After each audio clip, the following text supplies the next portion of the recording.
Bonjour, je suis Volange, je suis votre guide holistique. Ma mission, vous aider à vous libérer de votre passé vers une vie plus épanouie. Je vous aide à révéler votre potentiel infini grâce à des outils simples et au quotidien, en développement personnel et autour d'une approche holistique. Apprenons ensemble à révéler votre authenticité, libérer votre parole et créer votre liberté. Offrez-vous cette possibilité de découvrir ce qui se cache à l'intérieur de vous. Offrez-vous cette possibilité de créer la vie dont vous avez toujours rêvé.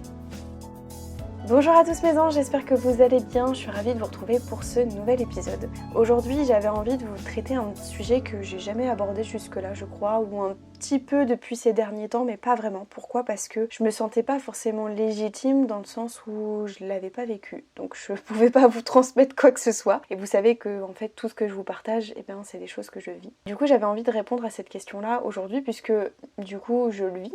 C'est comment vivre une relation de couple épanoui.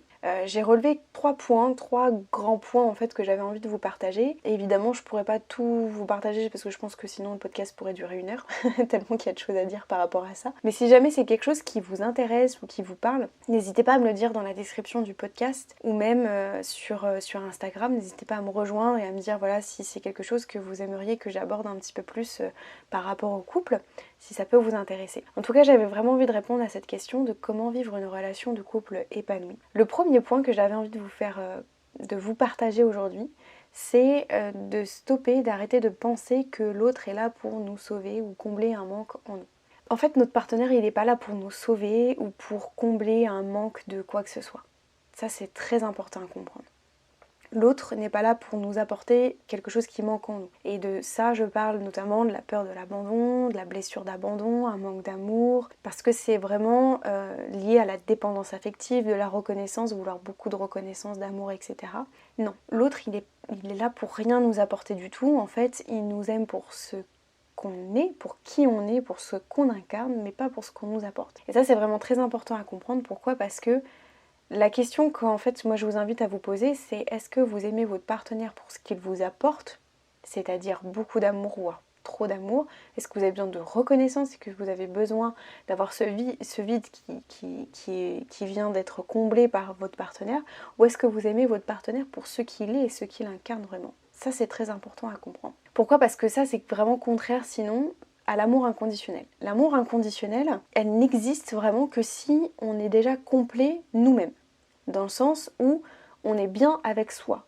Si un jour je me retrouve par exemple seule parce que mon partenaire a un rendez-vous, un travail, etc. et qu'il doit s'absenter pour quelques jours par exemple, est-ce que je me sens bien seule?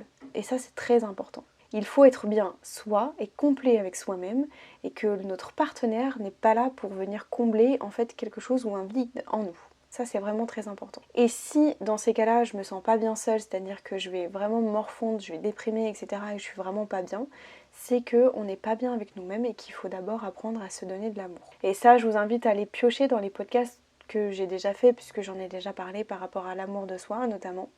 Et ça, c'est vraiment très, très, très important. Pourquoi je vous dis ça, en fait? Parce que j'ai remarqué que parfois on a besoin d'être en couple. On a ce besoin d'être en couple parce que justement on ne supporte pas d'être seul et qu'on a besoin d'être en couple, mais forcément, je vous ferai le test, vous remarquerez, ça c'est aussi quelque chose que j'ai pu remarquer lors de mes accompagnements individuels des femmes que j'accompagne, qui attirent à elles en fait des personnes, des hommes qui ne les correspondent pas du tout, et qui en fait vont leur apporter que des peurs ou des doutes ou des choses comme ça.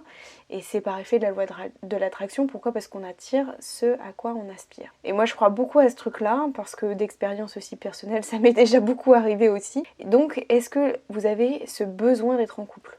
Parce que si c'est vraiment quelque chose, ah oui, il me faut absolument que je sois en couple, parce que si je suis pas en couple, je suis pas bien, en fait vous allez attirer à vous des personnes qui ne vont pas du tout vous correspondre. Et ça c'est vraiment vrai de vrai, hein. Vraiment je vous assure. Il faut être bien d'abord avec soi avant d'être avec quelqu'un.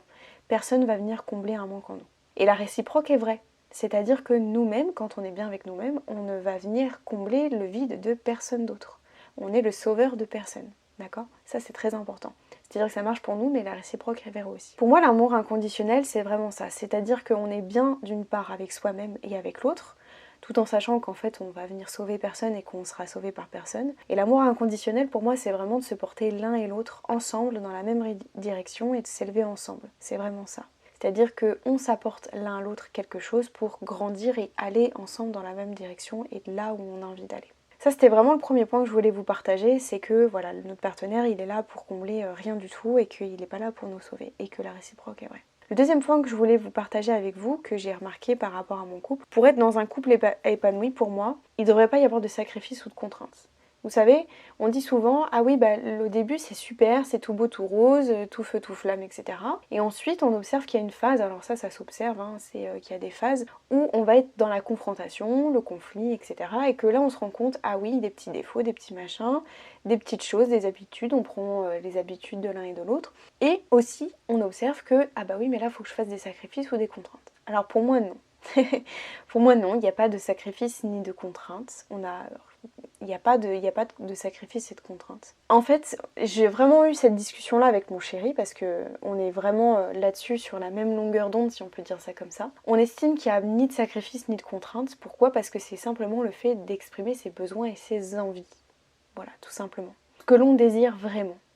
Si j'estime que pour moi aujourd'hui, ce truc-là, par exemple, c'est un sacrifice ou une contrainte, alors je me dois chercher ou rechercher du coup quel est le besoin que je n'ai pas écouté et que j'ai envie de transmettre. Donc c'est un petit peu en lien avec le troisième point que je vais aborder juste après qui est en rapport avec la communication, mais c'est qu'il n'y a pas de sacrifice ou de contrainte.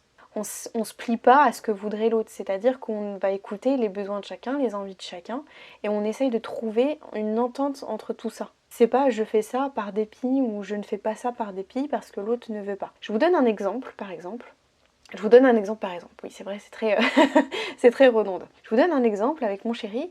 Une période d'hiver, en fait, on sort un peu moins, par exemple, on va moins boire des verres, etc. pour des raisons personnelles. Et en fait, lui, ça l'attriste beaucoup parce que il souhaiterait que moi je puisse sortir, par exemple, sans lui, et que je puisse profiter aussi et de ne pas, comment dire, dépendre entre guillemets de lui et que ça me fasse du mal ou que je fasse un sacrifice ou que ce soit une contrainte pour moi parce que lui ne peut pas sortir par exemple. Ça voilà, je vais pas rentrer dans les détails mais parce que c'est personnel, mais voilà, en fait l'hiver c'est un peu compliqué pour mon chéri et du coup il ne peut pas sortir à cause du froid, etc.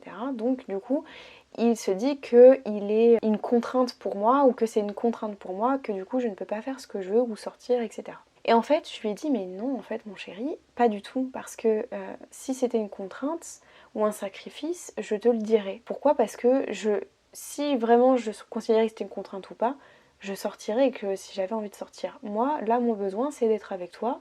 Donc non, ce n'est pas vraiment de contrainte. Vous voyez ce que je veux dire ? Mais c'est important en fait de pouvoir partager les besoins et les envies des autres.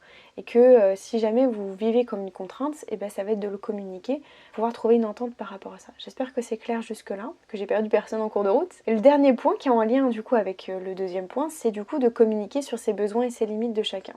Et ça c'est important. Et j'insiste là-dessus sur les besoins de chacun. C'est-à-dire que c'est pas que un ou que l'autre, c'est les deux. Les deux ont le droit d'exprimer ses envies, ses besoins et ses limites pour être dans une relation de couple respectueux et épanoui. D'accord ? Ça c'est vraiment, vraiment très important. Je partage mes besoins et mes envies à mon partenaire et lui en fait de même. La communication en fait pour nous dans notre couple c'est vraiment le centre de tout. C'est quelque chose que, alors moi j'ai transmis à mon chéri parce que au début de notre relation, mon chéri, voire même encore un petit peu aujourd'hui, il est un petit peu, direct, un peu franc dans ce qu'il veut dire et parfois ça peut être un peu blessant. Donc moi je lui transmets tous ces petits outils de communication non violente comme la CNV, etc. Mais du coup, il exprime quand même son besoin et ses envies et ça c'est important, c'est-à-dire que la communication est au centre de tout. Ok, ça te va pas, ok, j'entends, moi ça me va pas, comment est-ce qu'on peut faire et on trouve une entente par rapport à tout ça. D'accord ? Ça c'est vraiment très important et en fait on n'est plus dans le reproche. Tu fais pas ça, tu n'es pas comme ça, tu devrais faire ça, je te trouve moins comme ça, etc. En fait, c'est vraiment d'exprimer son besoin et ses envies. J'ai besoin d'être plus à ton écoute, j'ai besoin que tu sois plus à mon écoute, j'aurais besoin d'être écoutée.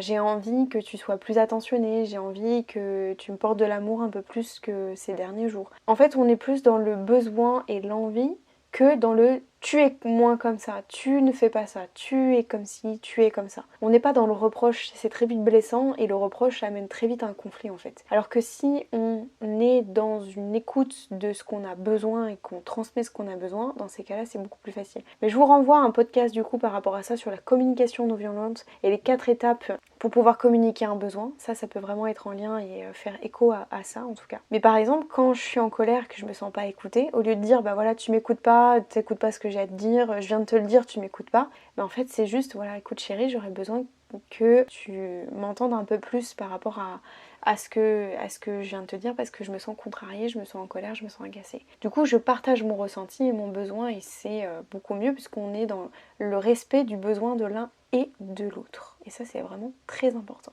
Voilà ce que je voulais vous partager aujourd'hui sur la relation de couple épanouie, ces 3 points.